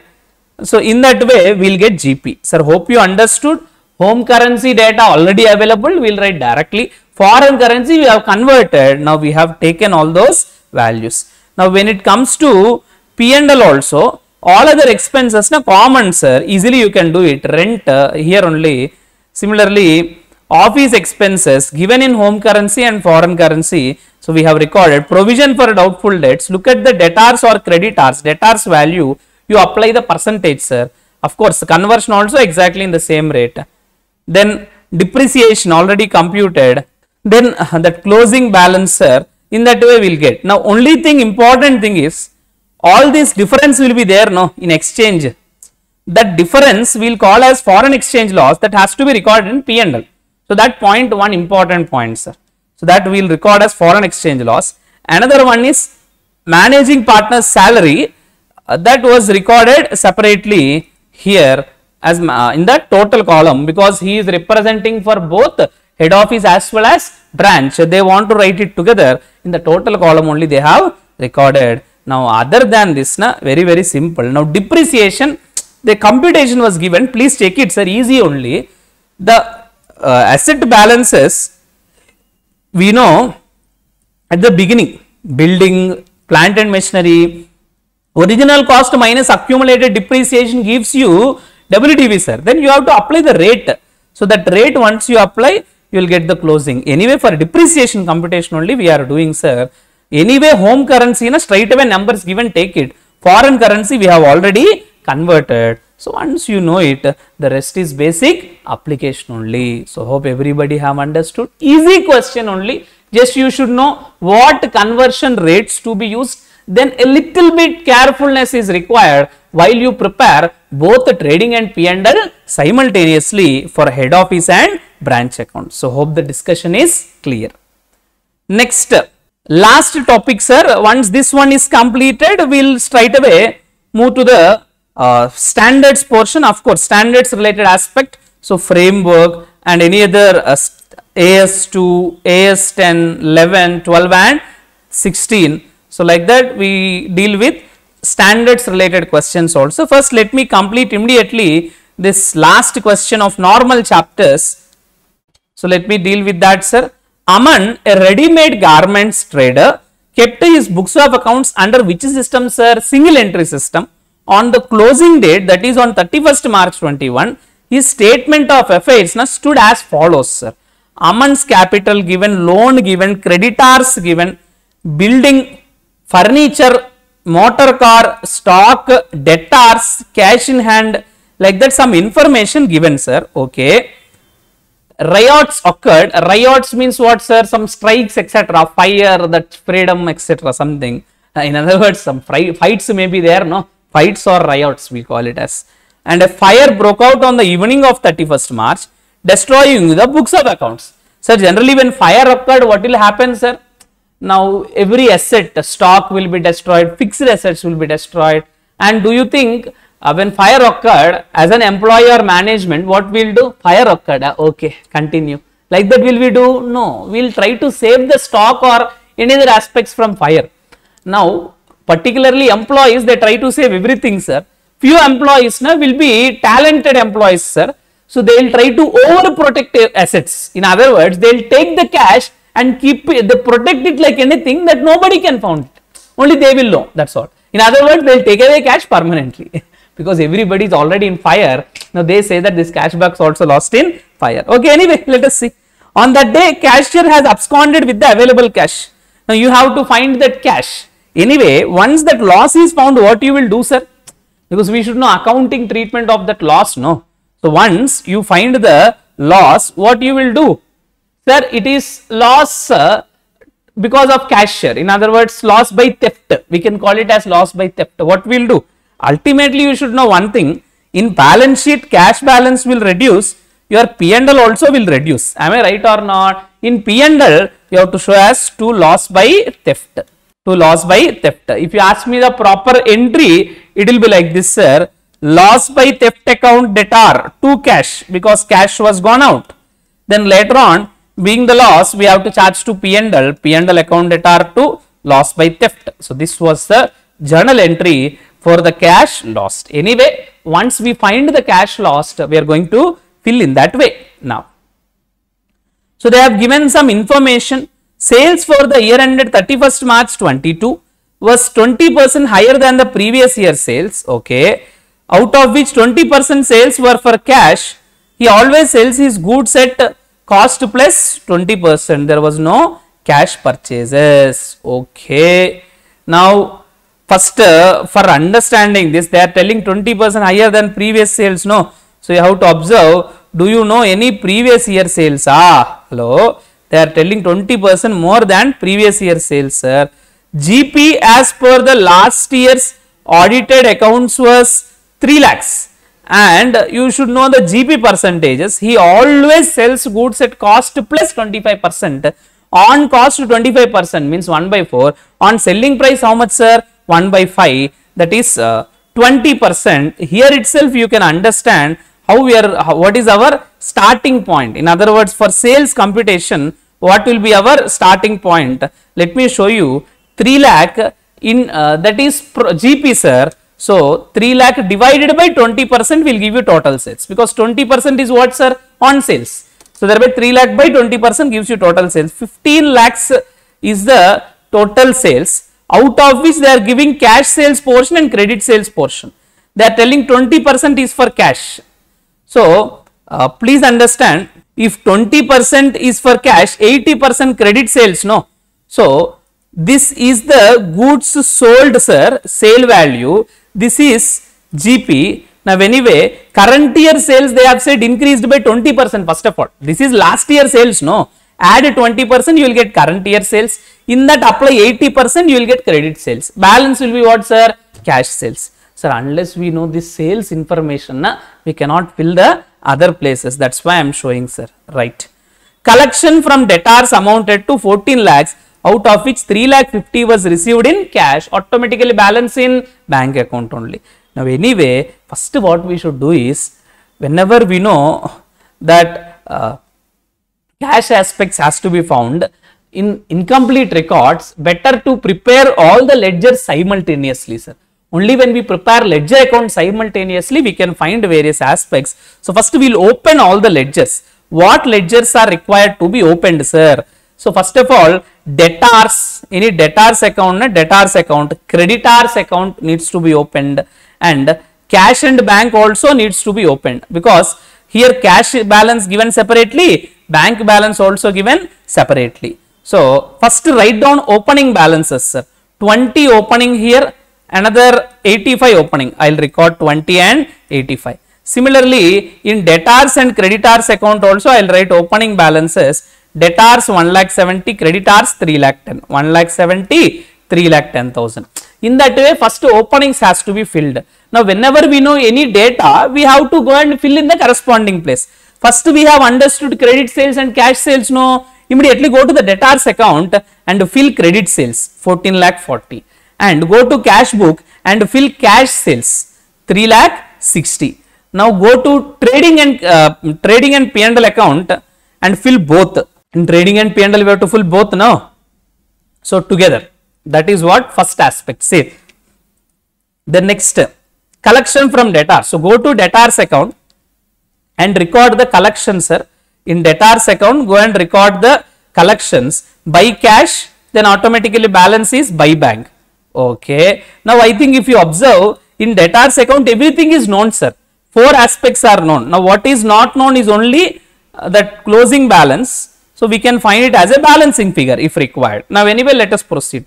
Business expenses amounted to 2 lakhs, of which 50,000 were outstanding on 31st March, 60,000 paid by checks. So totally outstanding how much, sir? 50. That means paid how much? 1,50,000. Out of which paid by check 60. That means paid by cash 90. So we will write in cash or bank 90 and 60 for the business expenses. Everybody clear? So that is one point. Next, there were no cash purchase, making only credit purchase. That's okay. Provide depreciation 5% and 20%. Okay, we know the opening values now, we will provide. Now they are giving some more points. His private records and the bank passbook disclose the following transactions for the year. Payment to creditors paid by checks. So anyway, they have said creditors no cash purchase, only credit. So in cash book we will record that.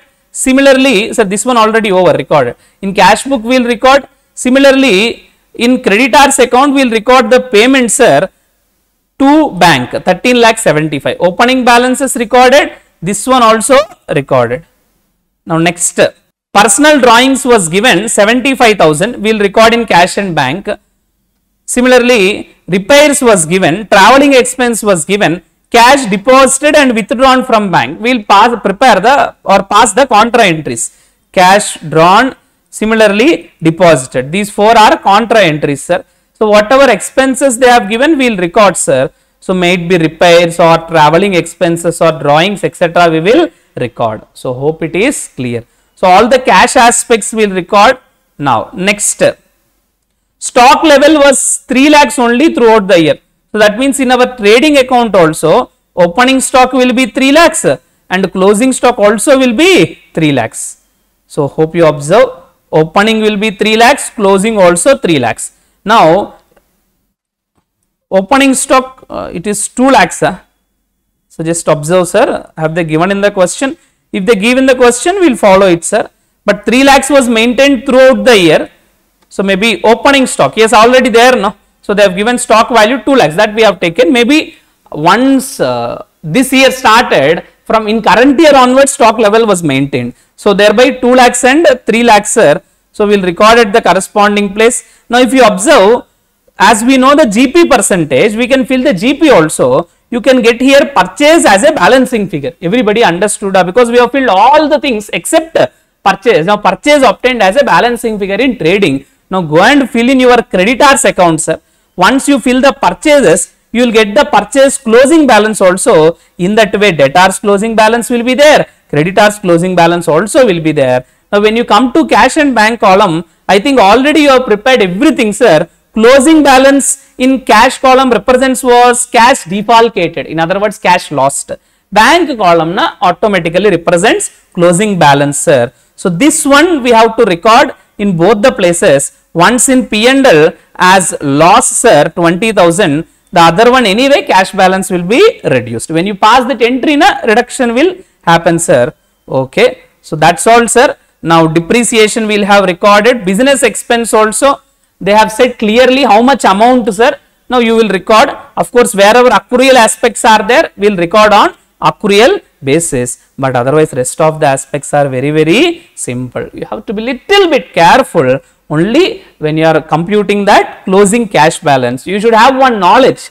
Generally, cash account closing balance what? Closing cash. But here, because it is taken away by somebody, that has to be taken as the amount lost. Then accounting treatment is required. For bank anyway, closing balance. So just small links are there. Once you prepare all the ledgers simultaneously, and if you post the data one by one exactly as given in the question, now this question is not so difficult question, easily you can complete. Okay, right. So with this, all normal chapters related questions are over, sir.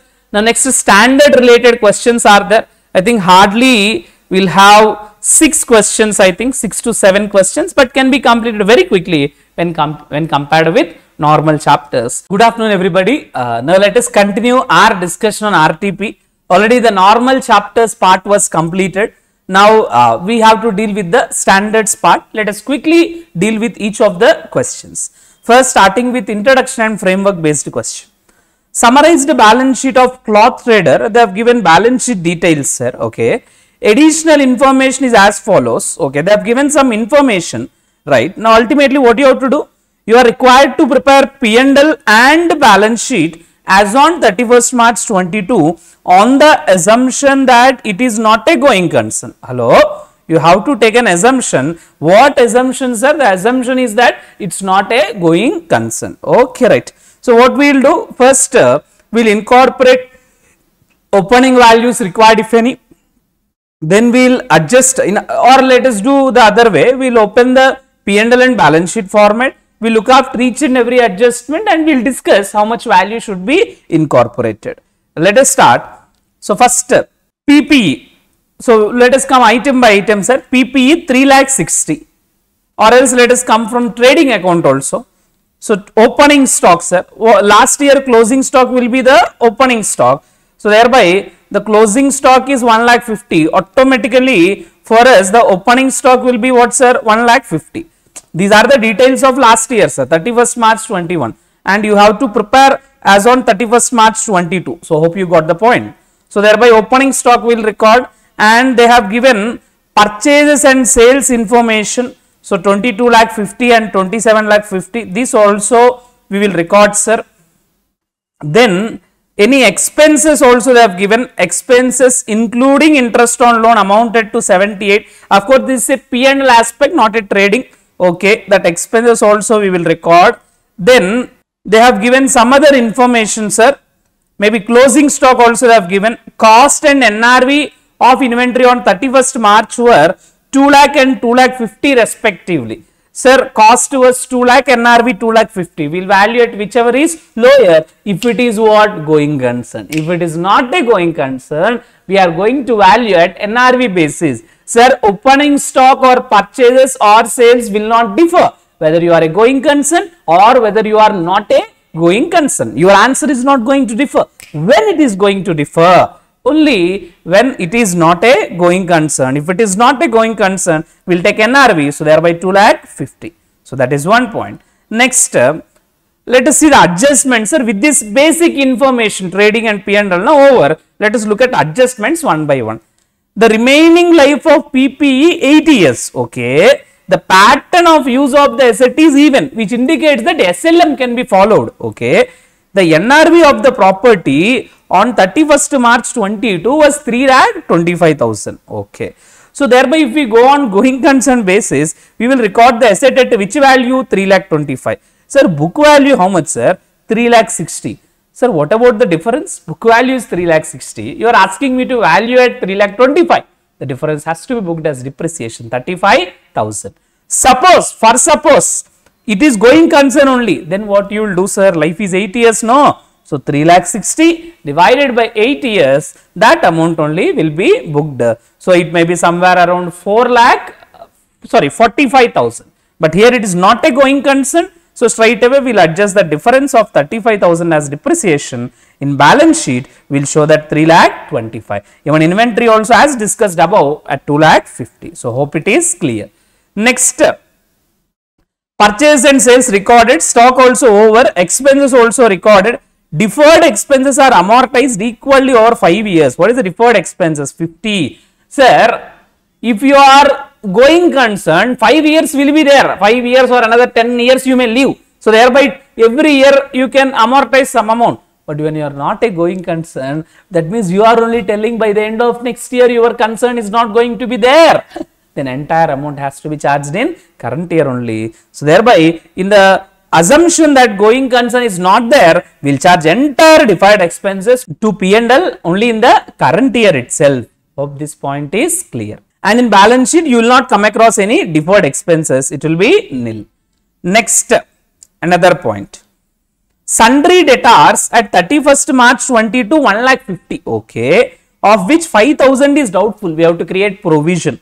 Collection of another 25,000 depends on successful reinstallation of certain product supplied to the customer. There was reinstallation of certain product, sir, which needs to be supplied to the customer. Everybody, are you understanding this point? Now, generally, do you really go for reinstallation? Hello, what I am asking, sir? Do you go for reinstallation? The answer is no if you are not a going concern. Because you will not go to all the customers and solve all the problems when you are not a going concern. Of course, if you are a going concern, then to maintain the relations, we will do that. So thereby here we assume that this 25,000 also may not be received, and hence both has to be reduced. Of course, for the purpose of presentation, we will reduce this provision both at 5 and 25. 30 we will record as provision for doubtful debts, and that has to be shown as a expense or a reduction from the debtors also. So thereby 1,20,000. So hope the discussion is clear. Next, closing sundry creditors are 75, likely to be settled at 10% discount. Generally, if it is a going concern, now it's an expected gain, sir. Our principles say never anticipate any gain, but anticipate all possible losses. Prudence, sir. So thereby, what I say is, prudence doesn't ask you to anticipate gain, so you will ignore it when if you are a going concern. If you are not a going concern, everything on settlement basis only. In such a case, you have to show creditors at the 10% less value only. So in other words, 7,500 has to be reduced. We will show at 67,500. That 7,500 is a income to you. So hope you have understood. Next, cash balance given, simply write in the balance sheet. No questioning at all. So we will write it in the balance sheet. Next, there is an early repayment penalty. Sir, generally bank will give loans, no? So if you don't repay, they will charge penalties. Now this is something different. If you are repaying early, also penalty. Sir, is that possible? Yes. Because they lose the interest, sir. If you take loan for 10 years, suddenly you repay it in the 4th or 5th year, they are going to lose interest for that many years, no? Of course, they may give it to another person, but some time gap will be there. If you repay immediately, will they find the customer immediately? No. Some time will be taken, no. They will be losing some interest. So that amount they will collect from you as repayment penalty. So anyway, how much, sir? 25. When we will consider this? When we will consider this repayment penalty? It is very simple. Sir, if you feel it is not a going concern, we are going to repay the loan early, no. So in such a case only this penalty. That means loan amount will increase by 25. What is the loan amount given in the question? 2,10,000. So if 2,35,000 is payable when it is not a going concern, automatically that 25,000 is an extra expense for you also. You will book it in the P&L also. Everybody discussion clear? Okay, right. Next, another information. I think all the information is over, right? So we have to fill all the values. Now just check whether all the information filled or not. PP filled, inventory also filled, trade receivables filled, deferred expense nil, cash and bank recorded, trade payables filled, loan account filled. Okay, capital and P&L only there. Sir, generally for small organizations, individuals, no P&L account will be there separately. Usually profit or loss also added to capital account only. Here it is given separately. When given separately, na, don't add your profit to capital account, add it to P&L account only. In such a case, capital account remains the same, 3 lakhs. So whatever profit na, you just add it to the opening balance, 1,25,000 plus 3,89,500. So it will be 5,14,500. In that way, we should prepare P&L and balance sheet. So hope the discussion is clear. Now let me continue to the next question, sir, with this framework related question over. Next, the closing stock of finished goods of a company amounted to 4,50,000. The following items were included at cost in the total. Already valuation was done, it at cost. Now these items were already there at cost. So that means we'll analyze both of them. If out of cost and NRV, if cost is only lower, we need not do anything because already recorded at cost only. If at all NRV is lower, then to that extent reduction may be required. So hope it is clear. 100 coats which had cost 2,200 and normally sold for 4,000 each. Owing to a defect, their NRV was determined at 50% of their selling price. That means 2,000 only. Cost 2,200, NRV 2,000. So there were 200 na, has to be reduced, sir. 200 into 100, how much, sir? 20,000 is an adjustment. Next, shirts which cost 50,000. Then NRV at balance sheet date was 55. Commission 10%. So 55 minus 10%, 49,500. NRV cost 50, whichever is lower, will consider NRV 49,500. No sir, already NRV given. This is not selling price 55. If it is sale value, then reduce commission, you will get NRV. But they have given already NRV only. Hello, many small tricky questions, sir. They have given already NRV. Selling price minus expenses na gives you NRV. Now what is given already is NRV. So no need to compute as 49,500. So thereby 50 or 55,000, which is lower, 50 already recorded at 50. So no need of any adjustment. Just 20,000 has to be reduced. That's the simple question. Okay, right. Next, PPE, sir. RS Limited has acquired a heavy plant at a cost of 200 lakhs. The estimated useful life is 10 years. Okay. At the end of second year, one of the major components, the boiler, has become obsolete, which was acquired at a cost of 50 and requires replacement, or further maintenance is uneconomical. So this is simply replacement of the major components. Generally in PPE, you should know that whenever there is any PPE, component wise accounting na will happen. So in that, if any major component removed and it is replaced with new aspect, major component replaced, then accounting should happen like this, sir. Old component should be removed. Hello, what is that? Old component should be removed and new component should be added. Old component removed at which value? WDV. New component added at which value? Cost. This was the accounting treatment, sir. Whenever there is a replacement of major component, exactly the same thing. Now there was a replacement of major component, right? 50 lakhs is the cost. Now 2 years depreciation done, no. So thereby 5 lakhs every year. So thereby 40 lakhs will be the WDV. And new addition is at 60 lakhs. So thereby 40 minus and 60 addition. So net amount will be, anyway, first of all, this WDV how much, sir? 200 lakhs na for 10 years. Every year 20. 20 into how many years? Over 2 years. So 160 might be the existing WDV. So for existing WDV 160, we are going to reduce the old component WDV 40. We are going to add the new component WDV 60. The revised amount will be 180 lakhs. Will be amortized over the rest of the 8 years. So that is what the point. Okay, right. Now next, question number 11. A company had imported raw materials worth $6 lakh on 5th Jan 2022. Okay. When the exchange rate was 43 per dollar. The company had recorded the transactions in the book at the above mentioned rate. Okay. 43 na recording rate, sir. The payment for the importing transaction made on 5th April when the exchange rate was 47. However, on 31st March, the rate of exchange was 48. The company passed an entry on 31st March 2022 adjusting the cost of raw material consumed for the difference between 47 and 43 per US dollar. In the background, is the company's accounting treatment correct? First of all, let me tell you one thing, sir. Whatever is the difference, exchange difference, should never be adjusted in the cost of materials. Any exchange difference is an abnormal. It has to be charged to P&L only. How could we expect it, sir? So it has to be charged to P&L. So anyway, 43 is the recording. Year ending rate was how much? 48. So first 5 rupee gain has to be recorded. In the next year, 1 rupee loss. This was the proper accounting. So let me show you, sir.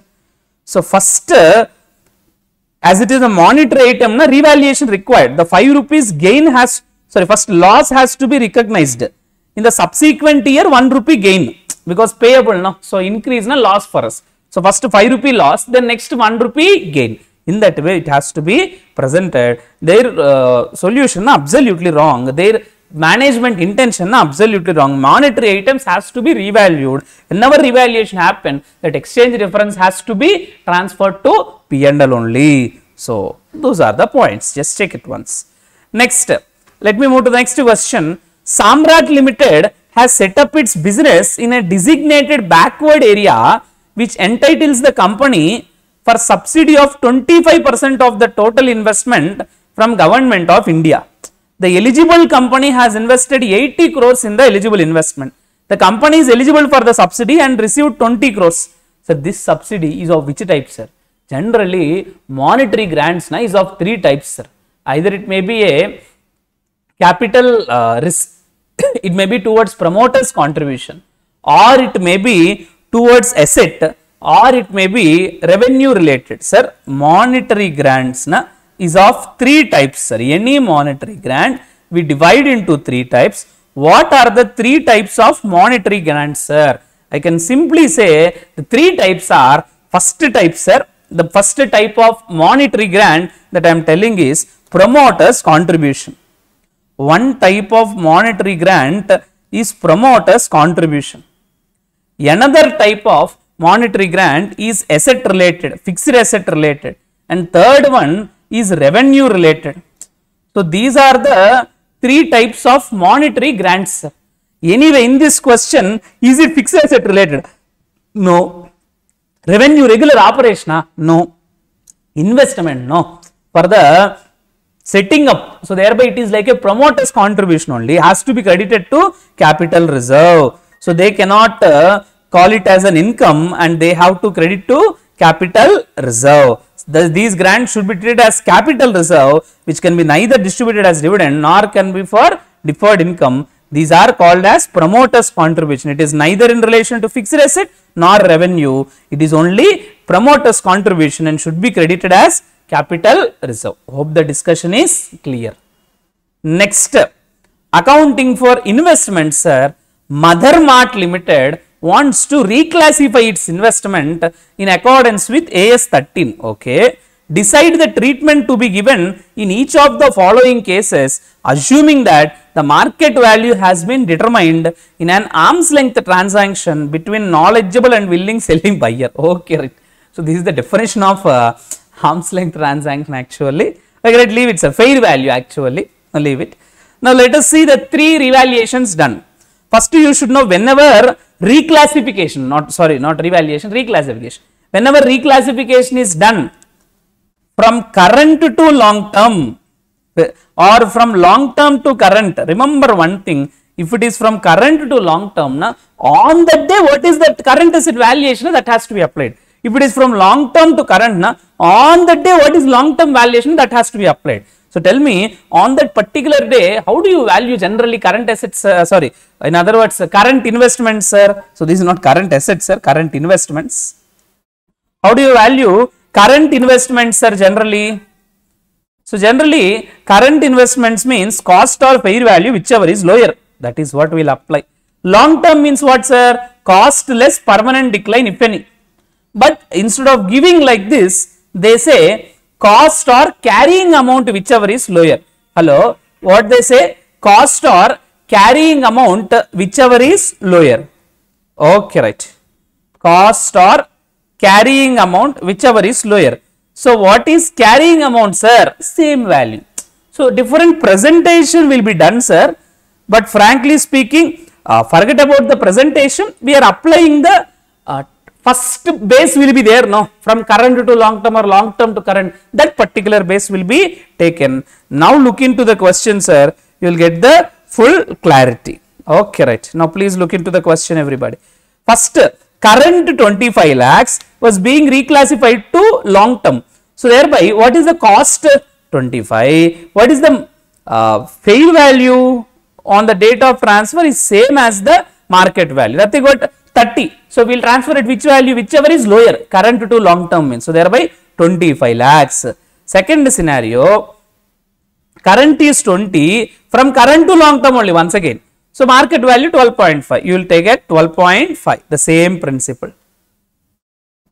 Because cost is already 20, now NRV, no, so that is fair value, no, so difference has to be charged to P&L. Third case, from long term to cost, sir, original cost less permanent decline is 11 lakhs. So thereby we will directly take at 11 lakhs. This is long term to current. So thereby at 11 lakhs. In that way, three principles has to be applied. Hope the discussion is clear. Now let us move to the last question of this RTP, sir. Harish Construction Limited is constructing a huge building project consisting of 4 phases. It is expected that full building will be constructed over several years, but phase 1 and phase 2 of the building will be started as soon as they are completed. Okay, right. So what they are communicating is, sir, generally in AS 16 for borrowing costs, certain rules will be there, sir. Rules of capitalization. When capitalization should commence, when capitalization should be suspended, when capitalization should be cessation. In other words, closing should be there, stopped. So here we say, if it is substantially ready for use, capitalization should be stopped, sir. One more point we say is, if it is divisible, in other words, if few parts are over and that can be used independently without looking, then stop for those independent parts. No, entirely completed only we then continue capitalization. 3 floors are there, sir, and second floor if we can use independently, third floor purpose. So thereby first floor completed, now we can use for our purpose. Stop capitalization, continue capitalization for this is what the logic. But if a mall entire 3 floors, then you can continue capitalization 3 floors like that. Whether it is indivisible matters, sir. In this clearly telling, once first immediately they can be started as a result. So this becomes, that means you can stop capital for phase 1 and phase 2 operational. When it was operational during middle of the year, phase 1 become operational. So I can say you should stop capitalization for these 2 in the middle of the year. That means you can provide capitalization for these 2 only for 6 months. That is the conclusion. As these 2 were not completed, you can continue capitalization for entire 12 months. Everybody discussion clear? Now let me tell you, total interest how much, sir? 200, sorry, loan taken 200 lakhs. Interest will be 200 into 15%, 30 lakhs. Now that 30 lakhs has to be segregated, sir. How it has to be segregated?